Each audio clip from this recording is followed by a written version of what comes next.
Welcome to Techie Dialogue. Today, we'll be showing you how to edit a header in Microsoft Word document step by step. If you find this guide helpful, be sure to subscribe to our channel for more tech tutorials. Let's get started. Step 1. First, open the Microsoft Word document where you want to edit the header. Step 2.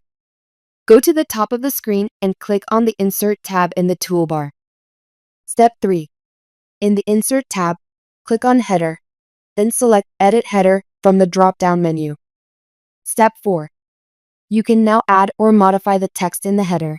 If you need to make changes specific to the first page, such as removing the header, select Different First Page. Step 5. To insert a page number, click or tap where you want the number to appear in the header.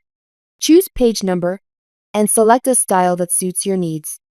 You might need to adjust the formatting to get it just right. If you want to add the date and time, select Date and Time from there. Choose your preferred format from the available option and select Language if you wish, then click OK to insert it. Step 6. Once you're finished with your changes, click Close Header and Footer to exit the editing mode. And that's it. Thanks for watching and stay tuned for more updates.